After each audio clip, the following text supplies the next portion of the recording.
कहानी की शुरुआत कैलिफोर्निया के एक सुनसान हाईवे से होती है, जहां एक तेज रफ्तार गाड़ी अपने सफर पर जा रही होती है। गाड़ी में बैठे 6 दोस्त बहुत खुश होते हैं क्योंकि वो अपने एक दोस्त की शादी में जा रहे होते हैं, लेकिन उनकी ये खुशी ज्यादा देर कायम नहीं रहती। अचानक गाड़ी का टायर जोरदार धमाके से फट जाता है और गाड़ी बेकाबू हो जाती है। खुशकिस्मती से ड्राइवर किसी न किसी तरह गाड़ी को संभाल लेता है और सब लोग महफूज बाहर निकल आते हैं। इस गाड़ी में 3 लड़के और 3 लड़कियां मौजूद होती हैं, जिनके नाम जोडी, एरिक, जेफ, कैरन, टोड और सारा है। जब वो टायर की हालत देखते हैं तो हैरान रह जाते हैं। मजबूरन वो डिग्गी से स्पेयर टायर निकालते हैं और खराब टायर को बदलने लगते हैं। इसी दौरान बाकी दोस्त इर्द गिर्द का जायजा लेते हैं, मगर उन्हें दूर दूर तक कोई गाड़ी नजर नहीं आती और न ही किसी के मोबाइल में सिग्नल होता है। जेफ जब टायर बदल रहा होता है तो इसे जमीन पर एक गोली मिलती है। गोली देखकर इसे शक होता है कि किसी ने जानबूझकर उनकी गाड़ी के टायर को निशाना बनाया है, मगर वो इस बात को ज्यादा अहमियत नहीं देता क्योंकि इतने सुनसान इलाके में किसी के मौजूद होने का ख्याल भी नामुमकिन लगता है। दूसरी तरफ एरिक को बाथरूम जाना होता है,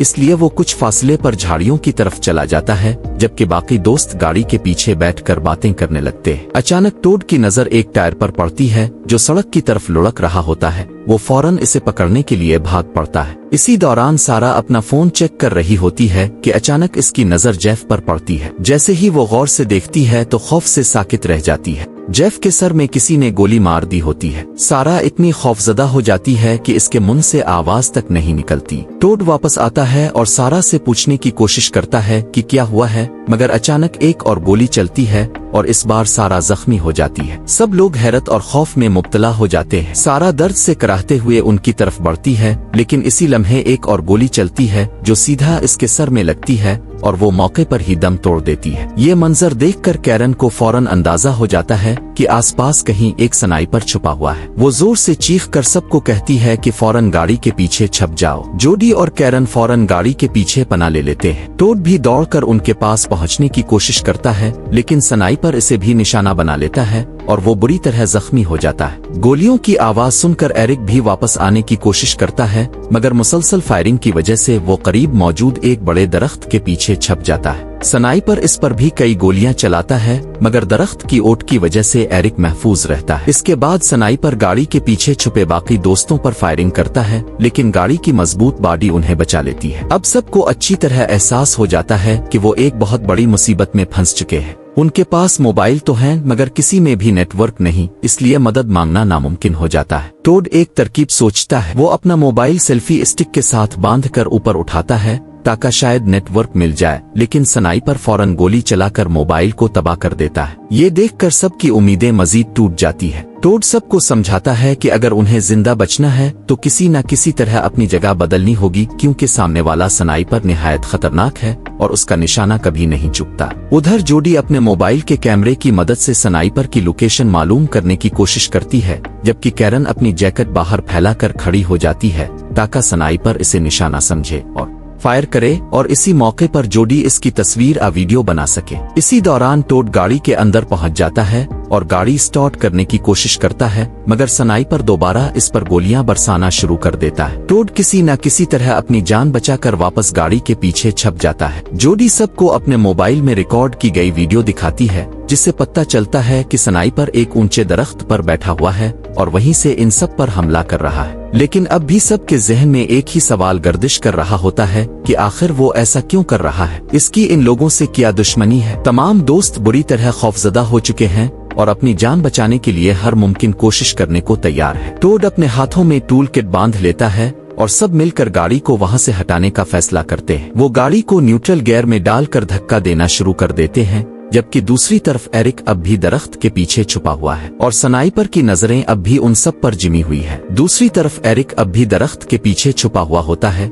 जबकि स्नाइपर अपनी गेंद दोबारा लोड कर रहा होता है। जैसे ही इसे मौका मिलता है, एरिक अपने दोस्तों तक पहुंचने के लिए दौड़ पड़ता है, लेकिन स्नाइपर पहले ही तैयार बैठा होता है। वो फौरन फायरिंग शुरू कर देता है। पहली गोली एरिक की टांग में लगती है, मगर वो हिम्मत नहीं हारता और आगे बढ़ता रहता है। फिर दूसरी गोली इसकी दूसरी टांग में जा लगती है और वो बुरी तरह जख्मी हो जाता है। इसके बावजूद वो हार नहीं मानता, लेकिन स्नाइपर इस बार उसकी पीठ को निशाना बनाता है और एरिक बेहोश होकर जमीन पर गिर जाता है। वक्त गुजरता जाता है। शदीद धूप, भूख और प्यास की वजह से सब लोग बहुत कमजोर हो जाते हैं। इसी दौरान कैरन की नजर गाड़ी के अंदर रखी पानी की बोतल पर पड़ती है। वो हिम्मत करके हथौड़े से गाड़ी का शीशा तोड़ती है और बोतल बाहर निकाल लेती है। फिर सब बारी बारी थोड़ा थोड़ा पानी पीते हैं और बोतल एरिक की तरफ भी फेंकते हैं, जो अब आहिस्ता आहिस्ता होश में आ रहा होता है। मगर जैसे ही एरिक पानी पीने लगता है, स्नाइपर उसके हाथ पर भी गोली मार देता है। इसकी हालत मजीद खराब हो जाती है और वो दर्द से तड़पने लगता है। उधर टोड मुकम्मल तौर पर टूट चुका होता है। वो अपनी गर्लफ्रेंड सारा की लाश को देखता है, जिसे जंगली कौवे नोच रहे होते हैं। ये खौफनाक मंजर देखकर वो खुद पर काबू नहीं रख पाता। वो कैरन और जोडी को बताता है कि वो सारा से बेहद मोहब्बत करता था और उससे शादी करने वाला था। अब इसे लगता है कि इसकी जिंदगी में कुछ भी बाकी नहीं बचा। ये सोचकर वो गाड़ी की ओट से बाहर निकल आता है और स्नाइपर की रेंज में आ जाता है। लेकिन हैरत की बात यह होती है कि स्नाइपर इस पर गोली नहीं चलाता। टोड सारा की लाश के पास जाता है, इसका हाथ थामता है, इसे आखिरी बार चूमता है और उसके करीब बैठ जाता है। इसी दौरान एरिक देखता है कि जंगल से एक खतरनाक भेड़िया इसकी तरफ बढ़ रहा है। इसे लगता है कि अब इसकी मौत इसी के हाथों होगी, लेकिन ज्यादा खून बह जाने की वजह से एरिक इससे पहले ही दम तोड़ देता है। अपने दोस्त की मौत देखकर टोड के अंदर स्नाइपर के खिलाफ गुस्सा भर जाता है। अचानक इसकी नजर हाईवे पर आती हुई एक गाड़ी पर पड़ती है। वो जोर जोर से चीख कर इसे रुकने का इशारा देता है ताकि वो लोग इस खतरनाक जगह पर न आए, मगर स्नाइपर टोड को निशाना बना लेता है। जैसे ही गाड़ी करीब पहुंचती है, वो टोड के सीने में गोली मार देता है। टोड जमीन पर गिर जाता है और सारा के करीब ही इसकी मौत हो जाती है। चंद लम्हों बाद वो गाड़ी वहां पहुंचती है जिसमें एक खानदान सफर कर रहा होता है। माँ गाड़ी चला रही होती है, बाप सो रहा होता है, जबकि उनकी एक बेटी भी साथ होती है। सड़क पर पड़ी लाशें देखकर माँ घबरा जाती है